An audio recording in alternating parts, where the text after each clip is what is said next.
Hey everybody, welcome back to True Crime. I'm your host, Andy Hale. I'm with my favorite investigative journalist, true crime author, award-winning investigative journalist, George Jared. He has been covering murder cases, all kinds of news stories for 2 decades plus. He's featured at CrimeCon in 2021, 2022, featured in the New York Times. He's won numerous first place awards with the Associated Press Managing Editors, Arkansas Press Association. He's a member of Case Breakers, a national organization dedicated to solving some of the most notorious unsolved crimes, including the Zodiac murders. I could go on and on. And he's also written over 100 news stories about the West Memphis Three case, which is what we're going to talk about today. So there is no better expert to be on this podcast right now than George Jared. Welcome. Thank you, Andy. Thank you for having me. I could have gone on and on. I mean, you got an impressive bio, brother. So West Memphis Three, we've talked about this. It's been a while, but we've talked about it before. I know there have been some updates, which is what I want to cover. But I think we should, for people that are going to be listening to this for the first time, I think we should kind of lay the groundwork for the West Memphis Three. 1993, the murders of 3 boys in West Memphis, Arkansas. Stevie Branch, Michael Moore, and Christopher Byers. And how old were they? They were all 8 years old. 8 years old. This is one of the most heartbreaking cases to me. And there were 3 teenagers, I guess I'll call them, that got charged and convicted of the murder, right? Yes. Damian Eccles was 18 at the time. Jesse Miss Kelly Jr. was 17, and Jason Baldwin was 16. Unbelievable. What really strikes me is how young the victims were, and then how young the 3 guys arrested were. And tell me first where the little boys were found and what the crime scene looked like. Sure. So the 3 boys had been riding their bikes in their West Memphis, Arkansas neighborhood on May 5th, 1993, and it's late afternoon, they vanish. The next morning, they're found in a little wooded area that abuts the neighborhood. It's called Robin Hood Hills. And in the middle of this wooded area is a drainage creek. And it's kind of strange because this wooded area is actually adjacent to I-40. It's where I-40 meets I-55. So basically, you're talking about, it's like the truck stop capital of the world, because you've got all the traffic coming north, like from Canada through Chicago all the way down to the Gulf of Mexico. And then you've got all the traffic coming on 40 going from, the West Coast to the East Coast, basically, and vice versa on all those routes. So they're found in this little wooded area. It's thick with vegetation, some pretty big trees, a lot of aquatic life, turtles and fish and things like that. And when they were found nude, and they were bound ankle to wrist with their own shoelaces. The boys were hogtied. And so if anybody knows anything about hog tying, it's a method of tying something up to move it like in a slaughterhouse. So a couple things with that before we get into how these 3 teenagers get charged. It's such a horrific crime scene to think that these boys, you said they're naked, and they're hogtied. What strikes me right off the bat is are there bikes nearby? Are there bikes found nearby? Yes, they found the bikes in the same general area that their bodies were found. Same general area, but yes. So, do you think when they were attacked, they were not riding their bikes? Because it just seems like if they're on their bikes and somebody's trying to get them, it seems like one of them probably would get away. I wonder if maybe they just parked the bikes, were sitting in the woods, hanging out. What do you think about that? It's an excellent question. I've never been asked that question. All the years I've covered this case, all the stories I've written, I've never had one time somebody ask me about the bikes, about them possibly being on the bikes.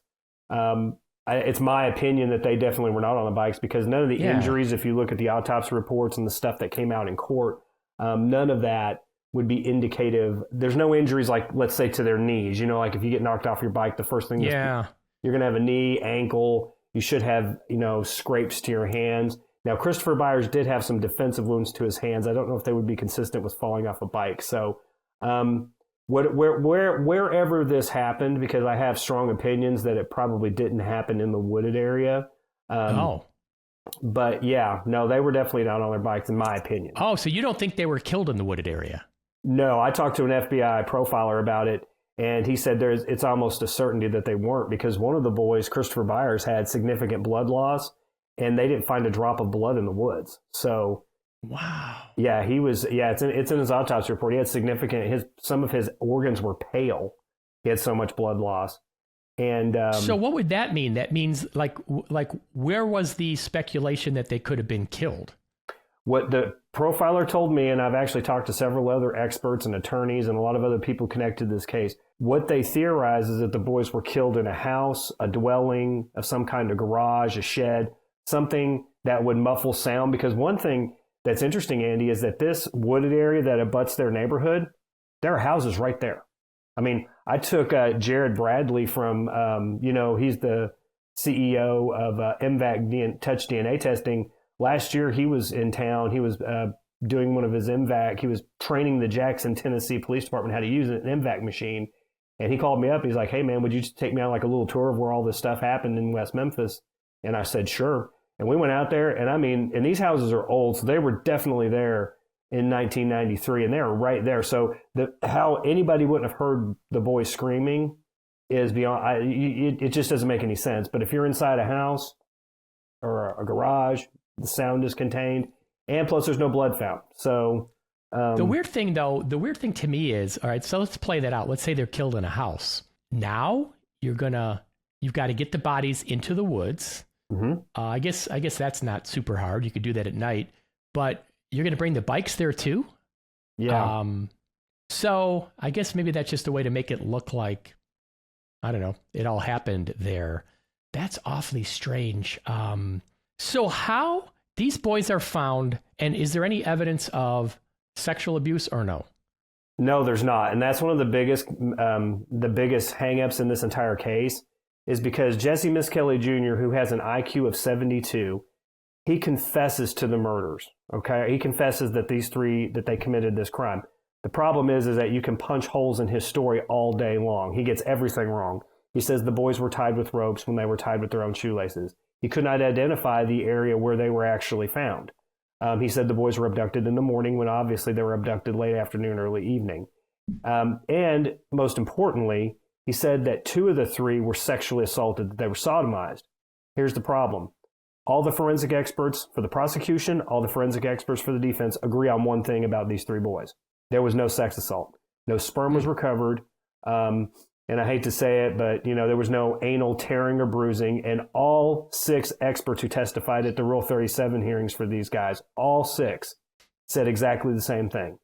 There is absolutely no way that 3 boys of this age could be sodomized by 3 teenage boys and there not be physical evidence of it. There was no evidence that any of that happened. And so when he confessed, and he confessed a couple of times, and his confessions got a little bit better each time, I talked to his attorney, who's now a judge, about that, a guy named Dan Stidham. And Dan told me one time in his office, he just laughed. He goes, well, George, you got to understand, he went to trial and he started learning what actually happened to these 3. And so he started learning more about his case. So then it was easier the next time he was, confessing to do it. So, but anyway, in all of them, though, he said they were raped, and they were not. So what was the cause of death? For Stevie and Michael, they had received blunt force traumas to the head, probably not fatal, wouldn't have been fatal, probably knocked him unconscious, though. And then they drowned in the creek. Christopher, it was undetermined. They said he could have either drowned in the creek or he might have actually died. He might have succumbed before he got into the water because of the blood loss. But I'm going to tell you right now, the person who did the autopsy on Christopher, they've done some pretty shoddy work, and it wouldn't shock me at all if he just misidentified and that actually he just drowned in the creek as well. Because Dr. Warner Spitz, I don't know if you're familiar with Dr. Spitz, he testified at the Rule 37 hearings that he thought that Christopher had actually drowned. Wow. So what's a little weird about about what you just said is it seems odd to me that the boys would be beaten inside a house, inside somewhere, but not dead when they're taken out. Like, and I, this is just Andy Hale. Like I'm no expert on any of this. This is just, me me sitting here playing Monday morning quarterback, right? But it seems weird that you take them, like you kill them in location A and then take them to location B when they're not even dead yet, especially if it's blunt force trauma. Do you think they were killed intentionally? No, I don't. I don't think they were killed intentionally because it's a very sloppy crime, to be honest with you. I think if we had used, if we had just even modern DNA techniques, modern policing techniques, that a crime like this, if it happened today, would probably be solved in a few hours, to be honest with you. I just don't think that this case is that complicated. What complicated this case is the police and the prosecutors came up with this ludicrous theory that these three boys were sacrificed in a satanic or occult ceremony. How does that even come about? Well, I'll tell you how it starts. When the boys were found, they had all these they were found the next day around 1:30 the next day. And what happened is there was a guy named Steve Jones. He was like a social worker who had worked with some of the youth in West Memphis, and he was a very Christian guy, and he was dead convinced that they were practicing Satanism and that this was a big thing going on. And you remember the satanic panic of the late 80s and early 90s, I'm sure, Andy. And so he was involved in all this. And Damien Eccles had been one of the kids that he had worked with. And Damien Eccles has told me this story. He said he would mess with him. He knew he was very ardently Christian, so he'd go in there and just say these outlandish, buffoonish things to try to get this guy going, in his words. And one time he said he went in there and told him that he just wanted to have a baby with somebody just so he could sacrifice it. And and he didn't mean any of it. He was just, lampooning this guy. And see, Andy, and here's the problem, and I can take anybody that wants to hear about this, I can take you straight to the case file and prove to you that they didn't build a case against these three. What they did is or against Damien Eccles. That was their main target from the beginning. They didn't build a case against him. What they did is they created a case against him. And it was a bad case, but they still did it because here's the thing. Andy, and you're an attorney, so you know all about this. You'll get this argument. Let's say you and I are sitting in the same room, and let's say, your producer's sitting in there, and I pull out a gun and I shoot you, okay? Well, your producer just saw me do it, so automatically I'm a primary suspect, okay? Because there's a witness. Somebody says, hey, George shot Andy. Okay, that's the first one. Then there's a second one. What if me and you are in a room alone together and I shoot you, but I get stupid and my wallet falls out of my pocket, okay? Or some piece of evidence that directly links me to the crime. That's scenario 2. Okay, I'm a primary suspect. The third way I'm a primary suspect, Andy, is if I walk into the police department and I say, hey, I just shot Andy Hale. And so then I'm a primary suspect. Well, if you don't have one of these things, a witness, a camera, okay, then you have to do an investigation. You still have to investigate on those other scenarios, but you have to do an investigation to figure out who your suspects are going to be, okay? And in this case, they didn't have somebody confessing to it. They didn't have a witness to it. They didn't have some overwhelming piece of evidence, like a gun that's registered to somebody at the scene that they left or something like that. So guess when the boys' bodies are found, Steve Jones is out there. He says to the officers who are there, he says, I guarantee you Damien Eccles had something to do with this. That is so outrageous. I could scream. That is so outrageous. Yeah. I could scream.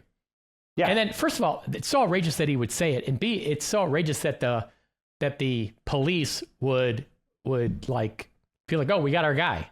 Yeah. So that's how he first gets named. This Steve Jones at the crime scene says this. Yeah. Yeah. So the May 5th is when the boys are abducted and most likely murdered. By May 7th, they've already interviewed Damien Eccles once. Wow. And there are already pictures of him in the case file. Does he wind up ultimately confessing? No, Damien Eccles never confessed. He steadfastly maintained his innocence throughout. So all right. So I thought I can't because it's coming back to me. So what's the evidence against him if he didn't confess? Nothing. Oh my God. I'll tell you. I'll give you just a very brief overview of the things that were used against him. So the primary witnesses that were used against him, they said that right after the murders, that Damien Echols and Jason Baldwin were at a softball game, and these two girls were there, two young girls. They were like 13 and 14. They said that they overheard Echols talking to Baldwin and a couple of other people, and he said, we got those three, and we're going to get two more. Now, here's the problem with that. Number one, those girls couldn't identify Damien Echols in a lineup. Okay. Oh my God. And that was that's kind of important. Yeah, kind of. And guess what the judge did? He didn't allow that to be used in court. Wow. He ruled it inadmissible. Secondly, they couldn't name anything that was said before or was said after. Okay. It was just that blanket statement. Thirdly, I'm pretty sure I'm right about this. I don't think they could even identify the actual day that they heard it. They just know that they heard him say it at some point. And then the fourth thing that I'll tell you is one of the girls admitted that she lied after the fact. And the mother of the other girl told a Memphis police or TV station when the three finally got released that she thought her daughter was lying too. Wow. And the judge didn't allow any of this evidence at the trial anyway, right? No, they testified. Oh, they testified. Oh, just not about... No, they testified. Oh. They said that they overheard him say it. And they were thought, the jury, when the jury was deposed later, jurors said that they were the most reliable witnesses that they heard. Oh my God. Yeah. Oh my God, that is frightening. And so the second thing that was used against them is this is junk science now, but there were some fibers found that at the scene that they thought matched like a house coat that belonged to Jason Baldwin's mother. Well, in the 90s, this fiber evidence the FBI thought was reliable, but then come to find out that 97% of all fibers, basically, there's 3 or 4 stores in the world that sell all of our clothing. People don't realize that. And these fibers are common in any house in anywhere in the country. So it's junk. It was all junk science. And then they found, and this is probably the most absurd part. So the reason people focused in on Christopher Byers because he was emasculated. And what they don't understand is they think that his penis and testicles were cut off. They were not. They were degloved. The skin was removed. Dr. Frank Peretti, who was the medical examiner for the state and the prosecution's key witness, said that a trained surgeon with a scalpel, it would be almost impossible for them to do it on a live human. He testified to that in court. But then there was no knife ever found. And so they're moving towards trial. And like 8 months after the fact, after these guys are arrested, the prosecuting case has an epiphany, Andy. He goes, you know what? Jason Baldwin's trailer house abuts an industrial lake, a dirty, disgusting industrial lake that you couldn't fish in, you couldn't swim in. It's so murky and disgusting from all the chemicals and oil and whatever's out there. He says, I bet there's a knife out there. So divers go in, and a reporter at the scene even told me, someone who was there said the reporters were told exactly where to stand. They told the photographers where to stand. And then all of a sudden this diver comes out of the water with this knife in his hand like this, like he's, just grabbed Excalibur and, he's coming out of the water like King Arthur style. And I don't know if you know much about diving. You don't find stuff that quick. And guess what else we found out later that they didn't tell the defense attorneys? A year before the murders, Jason Baldwin's mother found that he had this Rambo-style knife in his room, and she did not allow her sons to have knives. So a friend was over when this happened. She yelled at him. She took that knife and she threw it into the lake right behind their house.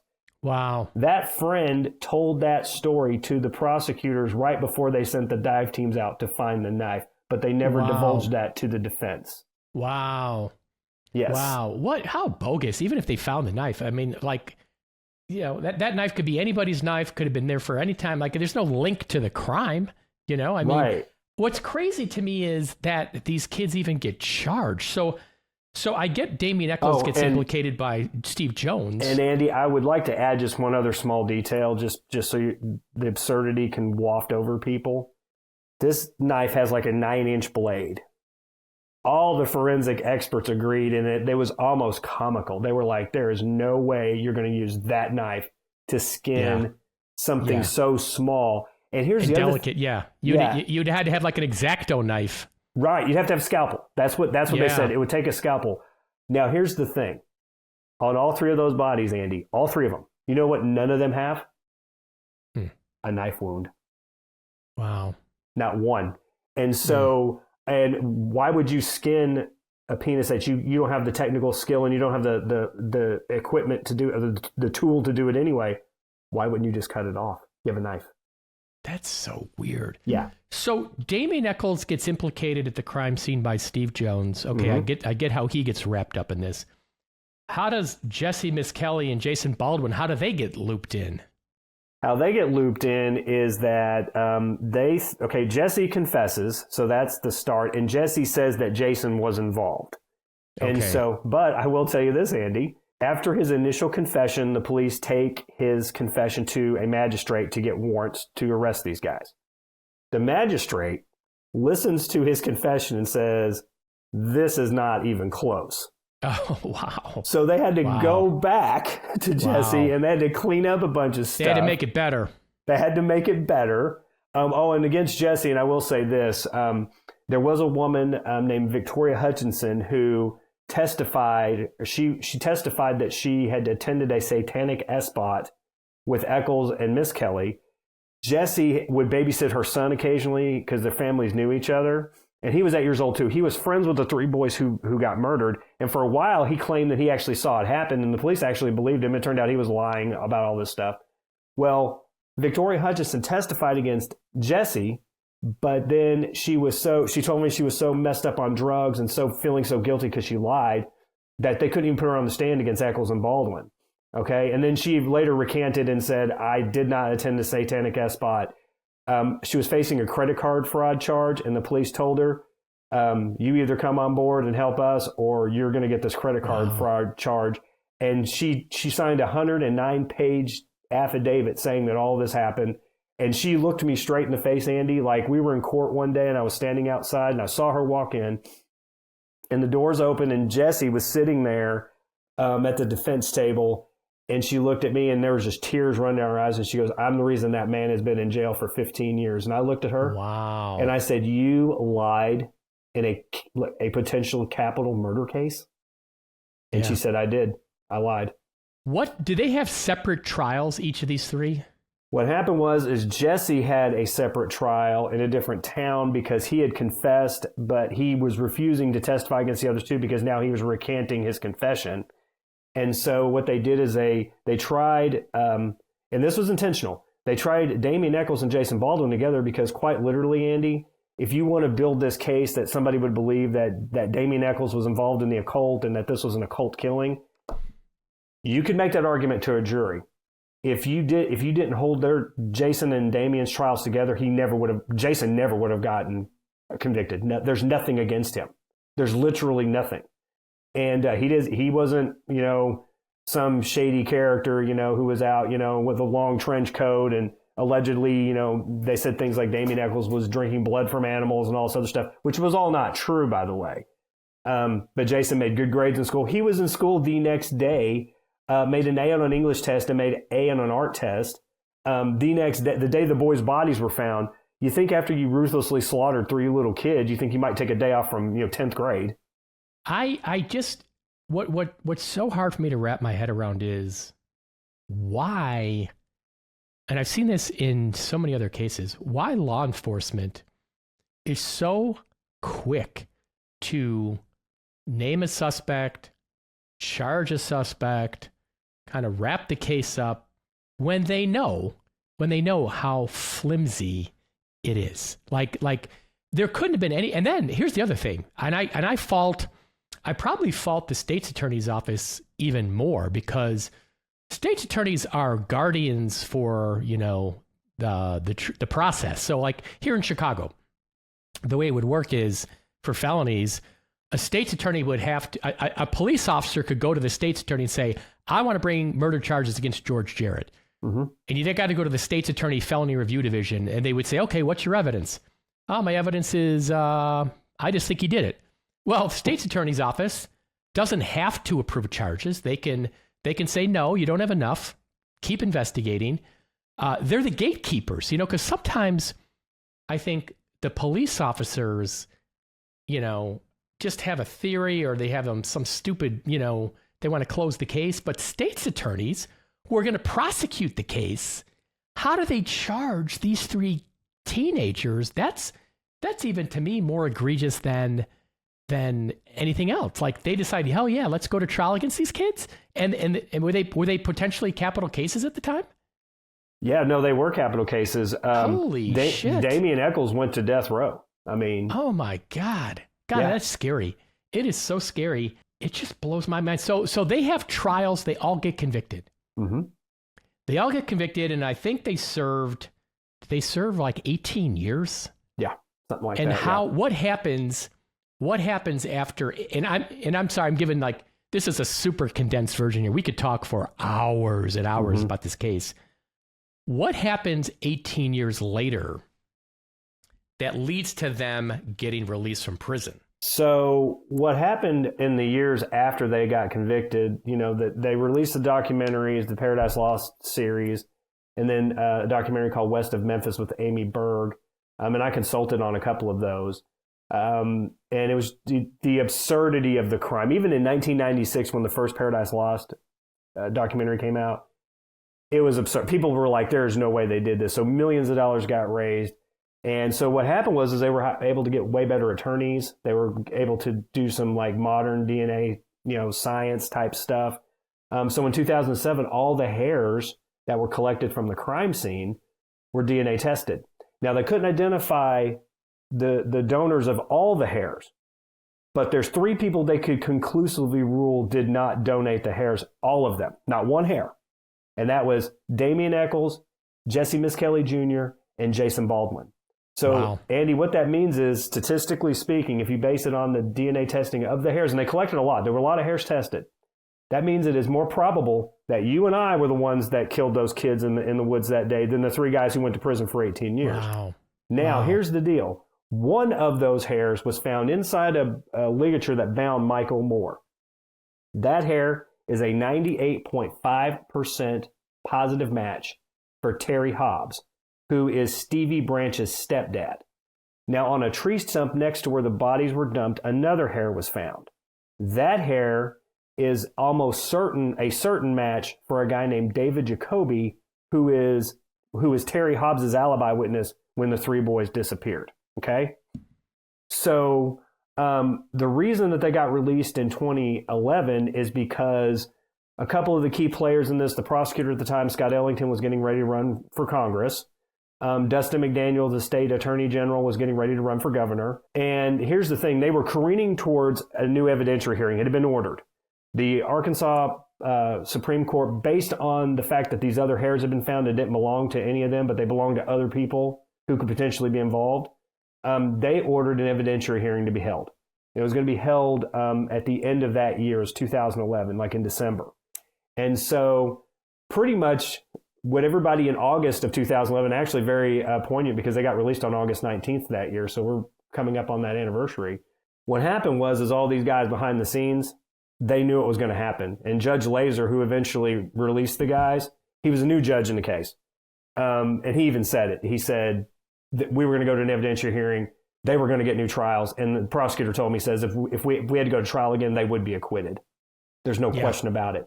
And he literally... And they're not even going to get retried. Like, who are we kidding? They're not even going to get retried. No, they're not going to. No, they would not. Because literally their entire case, their garbage case that they put together, completely crumbled.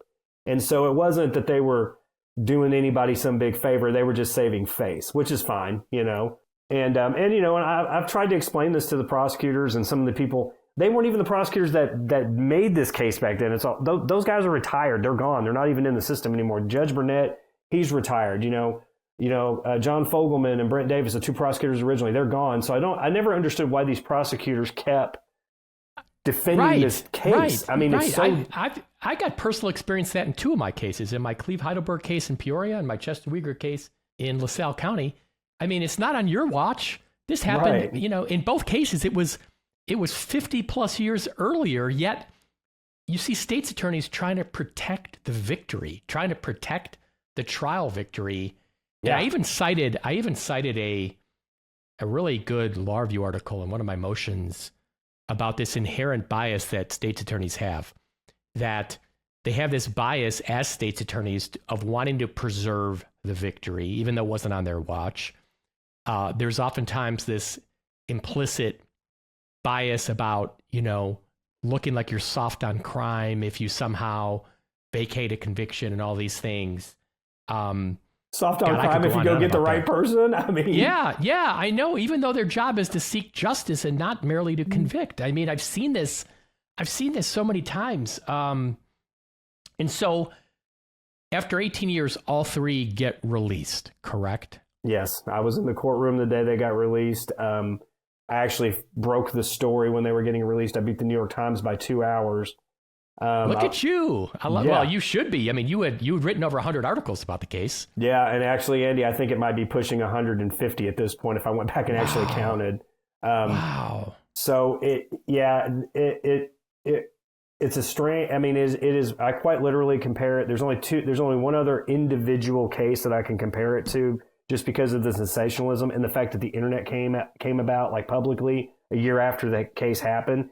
It's John Benet Ramsey. That's pretty. I was going to say, I knew you were going to say that case. Yeah. I mean, those are the two to me. I mean, and I don't count like serial killers and other cases, when I was going to tell you, Andy, by the way, I drove right past the turnoff for Starved Rock. A couple of weeks ago, my buddy, I was noticing all the Lincoln stuff on your background there.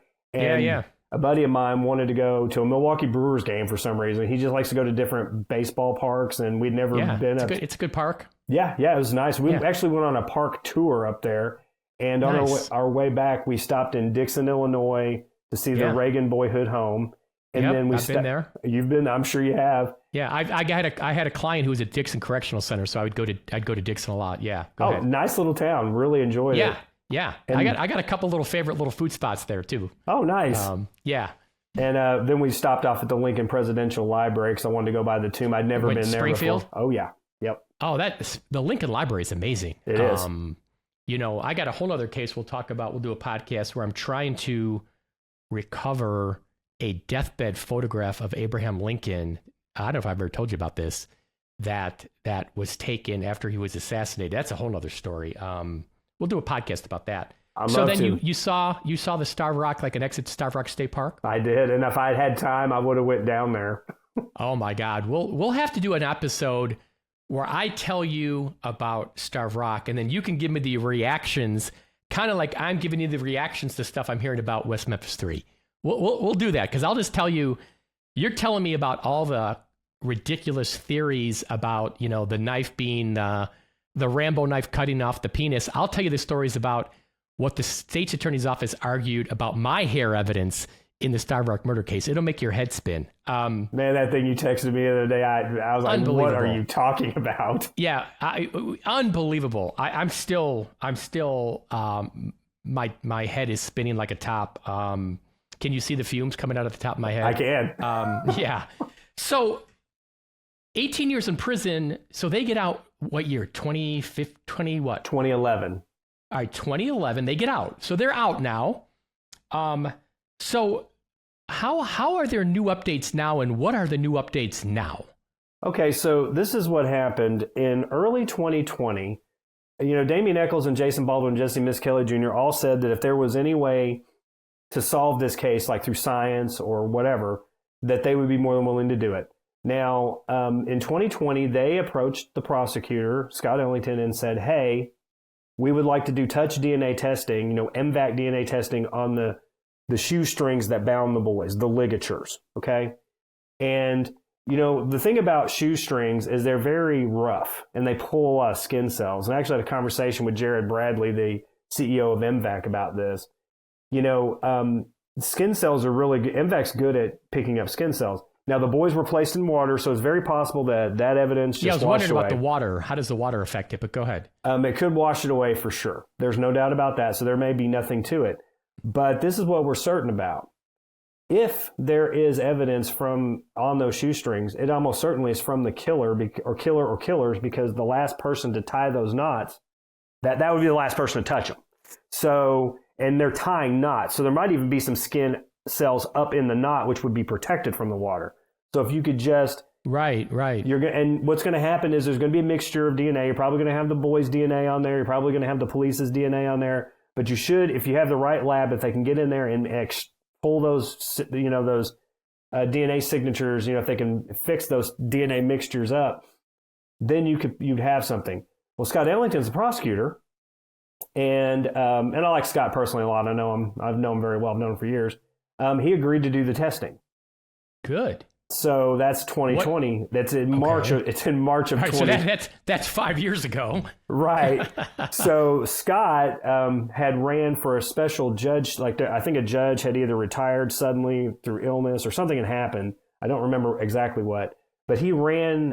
It was an election, a special election. He ran for this judge's spot, and probably literally a week or two after he agreed to do the testing, he gets elected as judge. So he's no longer the prosecutor. Oh, and no. Yeah, so the governor of the state of Arkansas at the time, Asa Hutchinson, who ran for president and who was no big fan of mine, he wrote me a letter one time. I'll tell you all about that story one day. My. He was really pissed off that I wrote about him, lying in public. He didn't care for that too much. But anyway, he appoints a new prosecutor named Keith Cressman.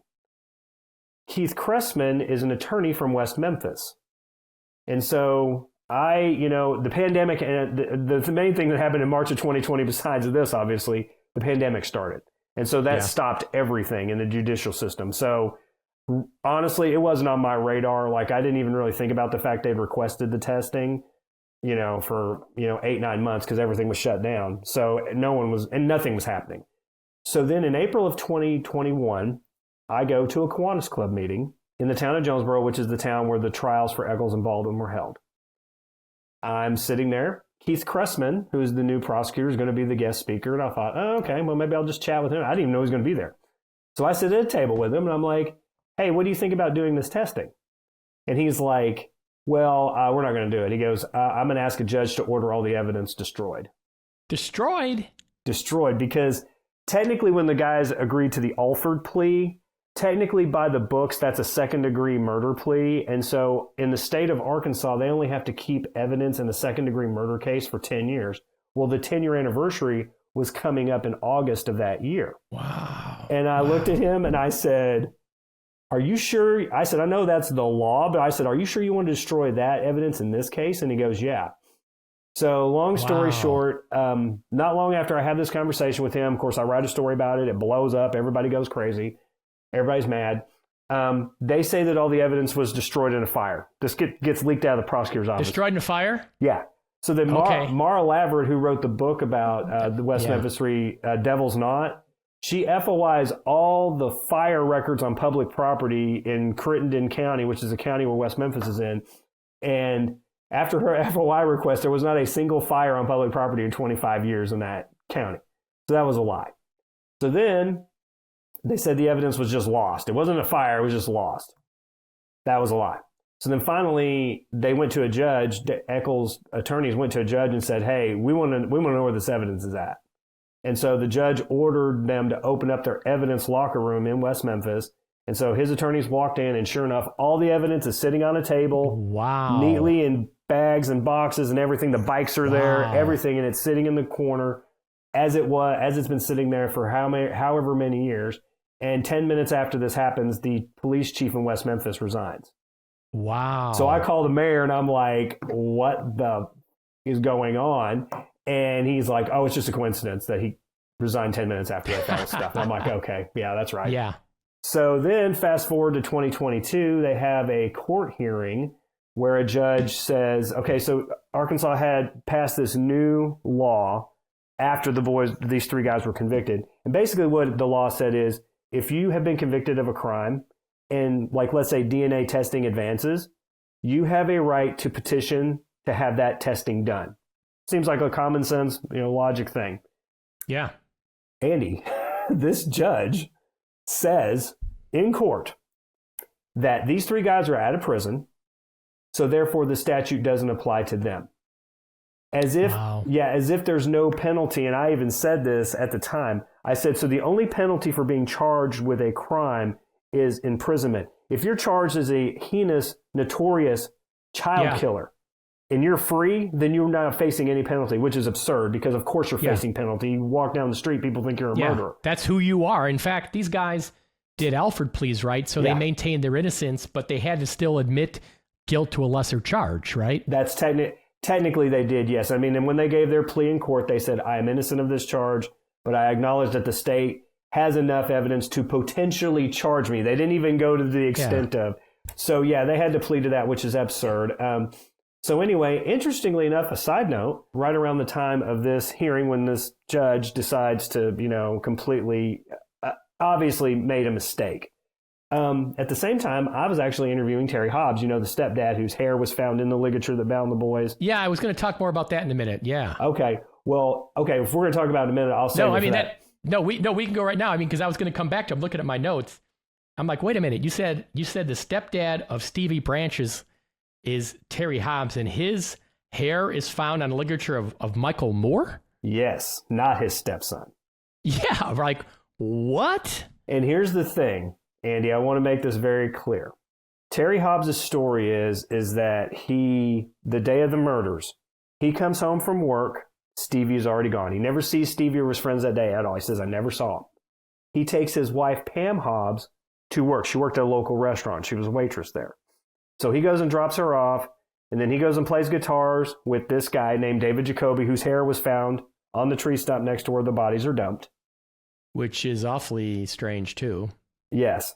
And then he says, according to him, he says that he just went out and started looking for Stevie because he didn't come home. And then at 7:30 or 8 o'clock, Christopher Byers' parents, John and Melissa Byers, they call the police, and the police car pulls up in their house, and it's a woman named Regina Meek, the officer.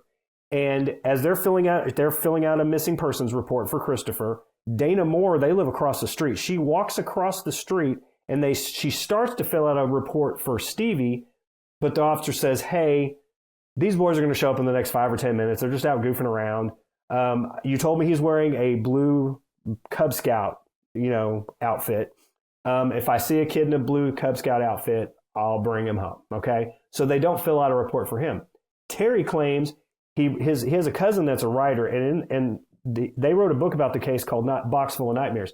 Terry claims that he reported Stevie missing when all these other two were reported missing. Here's the problem. Number one, the officer said she never spoke to Terry Hobbs that night, period. Number two, there's no contemporaneous report started for Stevie. Like the other two already had, one had a report and the other one had a report started.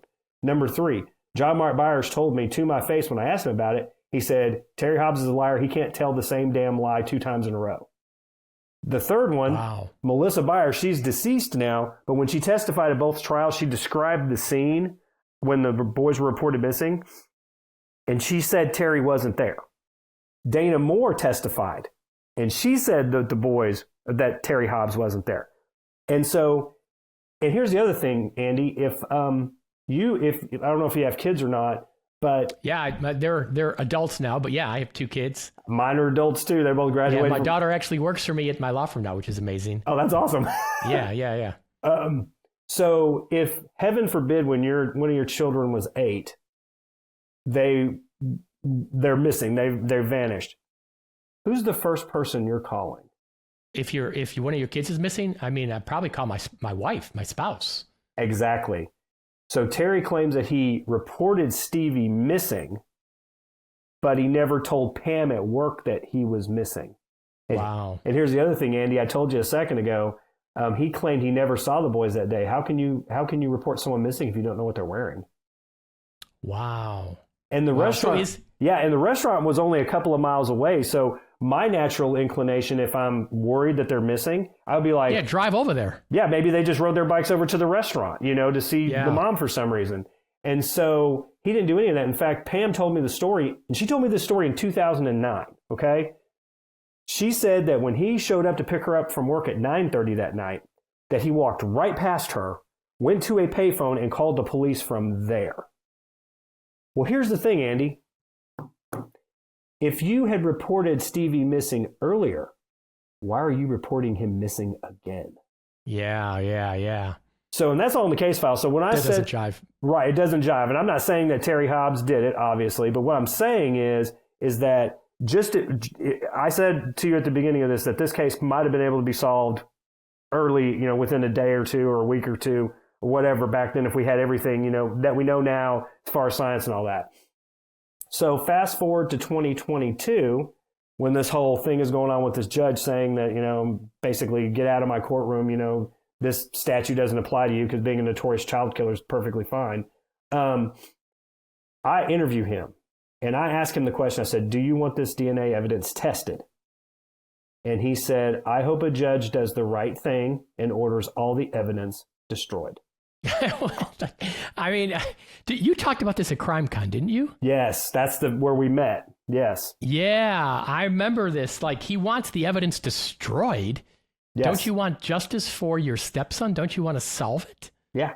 Was Terry Hobbs ever considered a suspect by law enforcement? No. In fact, this is going to... Why not? Despite with the hair being found there, why not? Well, they found the hair years later. But here's what's crazy.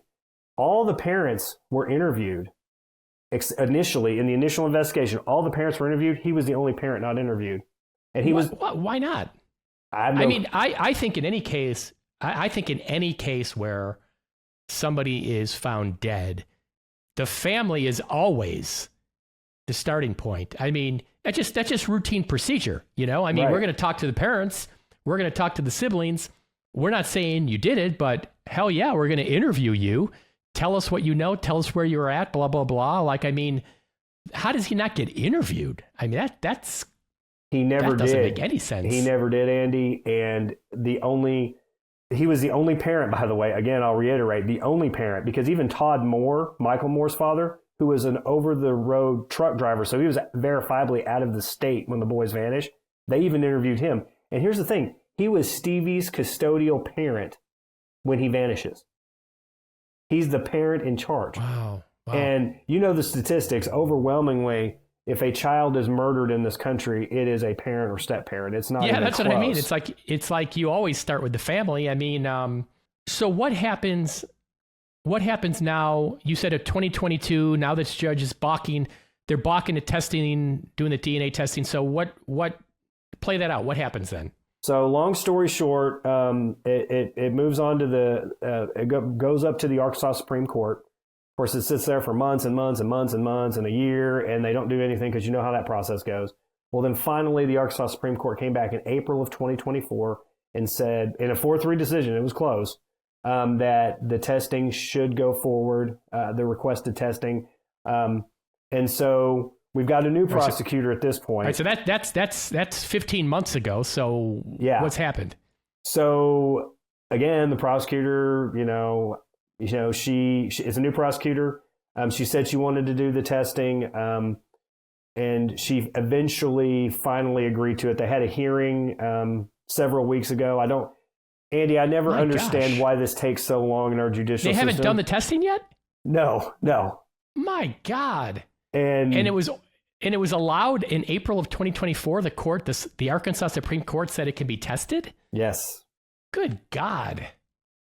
My goodness. There's no explanation for it, but... So is the testing going to be just for touched DNA and the shoelaces? No, and that was another... Now, there was some points of contention, I should clarify.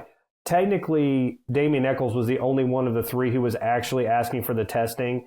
And one of the things that the prosecutors wanted is they wanted all three defendants to be on board with it. And so finally, they got Jason Baldwin and Jesse Miskelly Jr. to agree to do the testing too. Officially. It's not that they were against it, because there is, and Andy, there's some potential once you start doing this DNA testing that it could destroy the evidence, that there's always that possibility. So they wanted them all on board, and they wanted to do more testing than just the ligatures.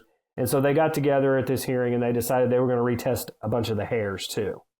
So, because, back in 2007, you actually had to have the root or the bulb, of a hair to get some DNA out of it. Yeah. Nowadays, there are labs that can actually test without the bulb. And determine. I know. It's amazing. In my Starbuck murders case, we tested a hair. It was found in a crime scene in 1960. Now, it had a root, but the lab I used, Bodie Technology, was saying you don't necessarily need a root anymore. That's the lab that's going to do the testing in this case, too. Amazing. So basically, we're waiting for further forensic testing. Yes. Oh my gosh.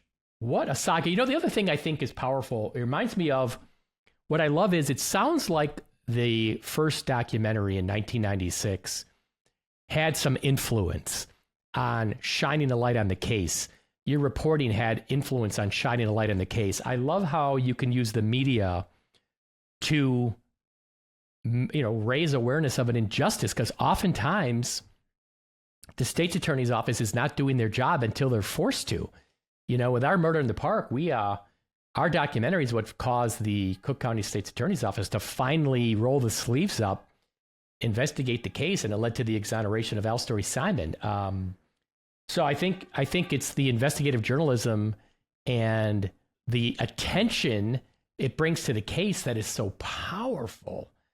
My goodness. So how are these three guys, Damien, Jesse, and Jason, doing today? As far as I know, Jesse, the day that he left prison, moved right back into the trailer house that he was living in the day he got arrested. He, when people talk about, I see people online, they'll talk about, oh, well, Jesse's, a lot sharper than they say, and he didn't, falsely confess. Andy, he literally got arrested not once, but several times for driving a car without a license plate, without car insurance, without a driver's license, in the dark. Oh my gosh. And the headlights don't work on this car. Oh my goodness. I mean, literally, I get a call one morning, on Monday morning, and they're like, you do know that Jesse's in jail in the Crittenden County Jail right now? And I was like, you're kidding, for what? And they gave me the charge. So then I called the prosecutor and I said, because, these guys, there's an addendum to their plea deal is that they can get 10 years for committing any other crime, an automatic 10-year sentence. Gosh. And I called the prosecutor and I said, so are you going to, put this 10-year thing? Violate his parole or whatever? Yeah, like something like that. And he goes, if I did that, these West Memphis Three supporters would march to my house and burn it to the ground. And I said, yeah, that's probably true.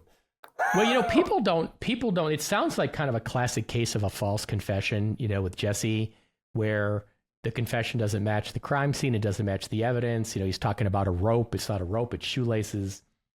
People just don't understand. And I don't think they understood in 1993 the way we do now, that false confessions are real. Mm-hmm. We have science to back it up. We know what the factors are. It sounds like Jesse checks some of the boxes, which is lack of education, age, things like that. And I don't know what the circumstances were of his interrogation, but I'm just so puzzled by the case, and I'm just so puzzled by motive, because if it be one boy that was killed, you can see that somebody may have killed their own child, but to kill two friends as well, mm-hmm. And whoever did it, to kill all three boys, to then, and I do think the hog tie sounds more consistent with like transport. Like, you're not hog tying them. Like, that's probably why you're just carrying that. Like, that's why they're hog tied. In fact, I'll give you a good example from the Starved Rock murders. The women's bodies are found in a shallow little cave, and their bodies are displayed, like laid out, mm-hmm. clothing pulled down, underwear pulled down, and there's twine around two of the women's wrists, okay? But what the notes said, the crime lab notes were, there was no tension on the twine. And I had a couple, and I mentioned that on a podcast, and I had a couple paramedics reach out to me and say, you know what? We oftentimes tie limbs together because when we're transporting a body, you don't want the arms flapping around. You need to have them kind of secure. So I was like, wow, that really, especially in this case where the bodies are getting dragged up into a little shallow cave, So the hogtied makes sense as a way of transport, right? Mm-hmm. But I've got so many questions about the motive and, the whole way the thing went down. I'm gonna maybe have to have another episode where we just take a deep dive into the crime scene and we kind of play profiler, because it just. Oh, hey, I'll give you a fun fact. So when they put a bunch of information about this case into like an AI simulator, they asked the AI, they said, so what would be the profession of the person who could have possibly committed this crime? The first thing that popped up was someone who worked in the meatpacking industry from like the mid-1970s to the mid-1990s. Guess who worked in the meatpacking industry for 3 years? No way. Terry Hobbs. Wow, that's crazy. Yeah. Holy cow. Holy cow. So do you continue to follow the story? Are you like all over it still? Oh yeah, I wrote a story the other day whenever and the judge that ordered the new DNA testing to go forward now was the same judge who denied it 2 years ago. Really? Wow. Wow. Well, at least it's going forward, and in my Starbuck murders case, the state's attorney's office opposed to me doing the DNA testing. They're actually opposed to me. Let me backtrack. They were opposed to me looking at the evidence. Like just me using my eyeballs to look at the evidence. They opposed that. And we're gonna have another one. We delve into this a little deeper. So we're gonna have to stay in touch. I can't wait to hear how this plays out. I know it takes time to do the DNA testing and to get everything done and get all the results analyzed. That'll be super interesting. And what I had to do in my case was, so we did a DNA test on the hair, Bodhi Technology. It was a male profile, not Chester Weger. But the case was so old, we didn't have enough, I don't know what the technical term is. We didn't have enough matches in terms of loci, whatever you want to call it, to submit it to a national CODIS database, the National DNA Database. But we used a company in Texas called Othram, who I know you're familiar with, David Middleman and his group. And they got a genetic genealogy profile, and that's how we linked his hair to one of three brothers. So you could get a DNA result. It's not one of the three. It's not Damien, Jesse, or Jason. But if they're not, if the DNA profile is somebody who has not offended and is not in CODIS, you're not going to know who it is unless you maybe take it to the second step, which is the genetic genealogy, which is mind-boggling technology now to think that we're solving crimes in that fashion. Yeah. That's the way the Idaho murder case got cracked. Yeah. Brian Koberger, his DNA's on the knife sheath. Okay. That was a big screw up. And he's not in CODIS. His DNA hasn't been taken, but they do the genetic genealogy and they can kind of match it up. So, wow, I'm gonna be so on the edge of my seat to wait to see how this turns out. And I know you will keep me apprised of what happens. And as soon as we got a result, we'll get back on here and we will record some more. Any parting thoughts before we go? No, I'm hopeful that there is touch DNA on those ligatures. Yeah. And you know what I always say? And I said this in my Chester Weger Starbuck murders case. And he passed away, I don't know if everybody knows that, but he passed away June 22nd, which a week after this judge's ruling, which was so wrong. So I can't even appeal now, which is ultra tragedy. But I'm not just seeking justice for Chester Weger and his family. I'm seeking justice for the victims. So it's not just justice for Damien, Jason, and Jesse.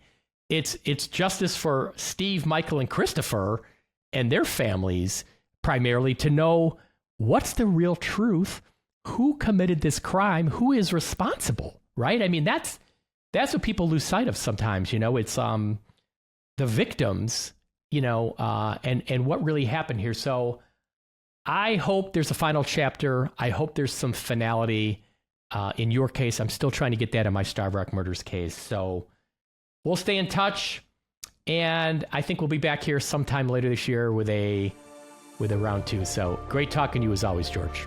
Great talking to you, Andy. Have a great day, my friend.